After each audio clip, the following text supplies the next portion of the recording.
Isang sakit na lang at isang isipin. Kailangan lang naman natin marinig sabihin na sa dami ng maling nangyari, hindi ko na rin masasabing kaya ko pa bang hindi ka iwan. Ako yung taong mabilis magtampo, pero ako rin yung taong ngitian mo lang, bati na tayo. Ano, puro pagpapatawa ba? Puro pagpapatawa? Natural, ayoko magseryoso.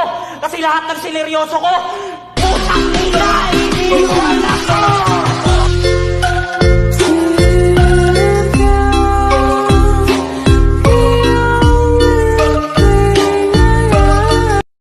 Real talk, pag iniwan ka, huwag mo nang habulin pa.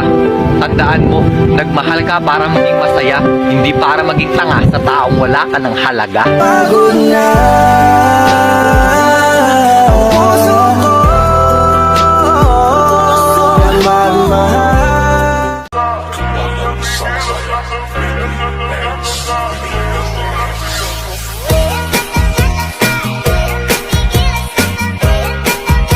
Alam mo, kung may naiinggit sa'yo, hayaan mo.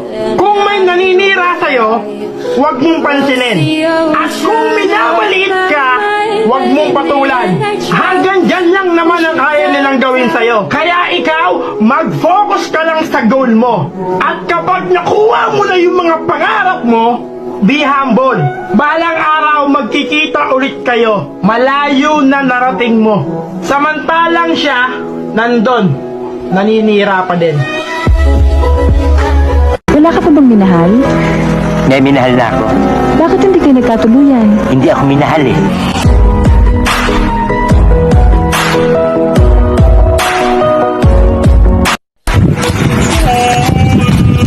Yo, real talk.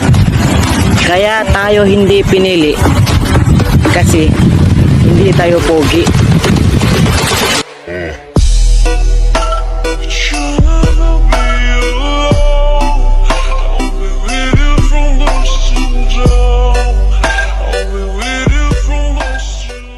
Hoy ikaw, matuto kang tumugas. Kung plastic ka, doon ka sa basura. Kung ahas ka, doon ka sa gubat. Kung single ka, dito ka sa akin.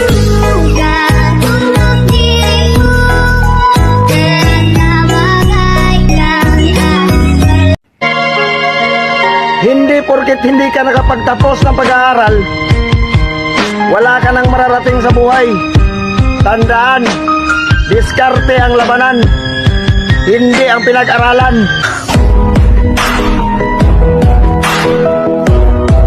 Pinaramdam mo sa akin, mahal mo ko. At syempre, minahal kita ng higit sa buhay ko. Tapos iiwan mo ko. Sana kung hindi mo na kayang panindigan, hindi mo na dapat inumpisahan para walang nasaktan!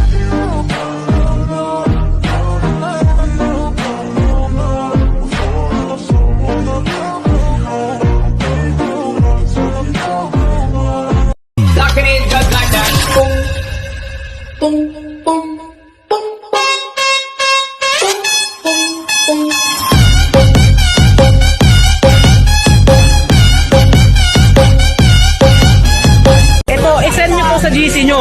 Ang tunay na lalaki, maraming babae. Maraming babaeng iniiwasan para sa isang babaeng iniingatan.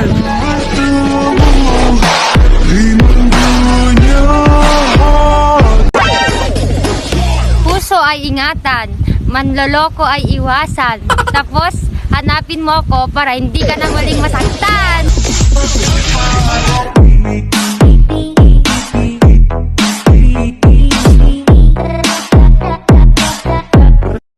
Ito tandaan mo, kapag may nangyari sa'yo, kakalat ang tingga sa lupa.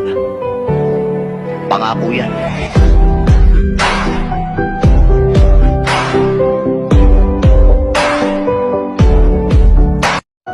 Kung hitsura ang hisgutan, oo, pildin ako daan. Pero pag higugma o respeto sa usa ka tawo, maunay batasan ako na di nimo makita sa uban.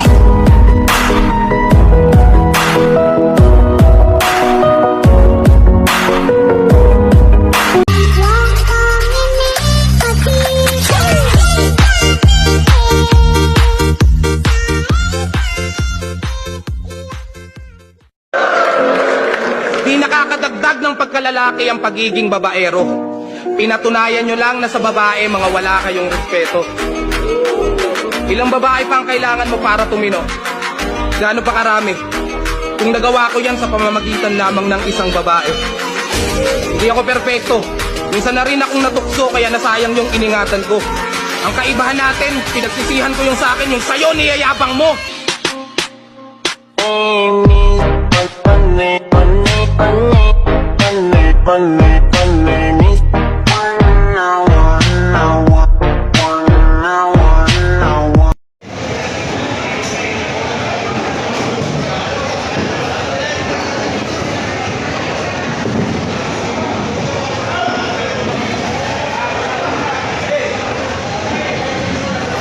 Sana lang ingatan mo siya. Ingatan mo siya tulad ng pag-aalaga ko dyan pare. Huwag mong paluluhain ang katulad niyang babae. Nagparaya na ako dahil yun ang gusto niya, ang makasama ka. At alam kong dun siya masaya. Sana ay magtagal kayo at di siya nagkamali na piliin kanya para iwan.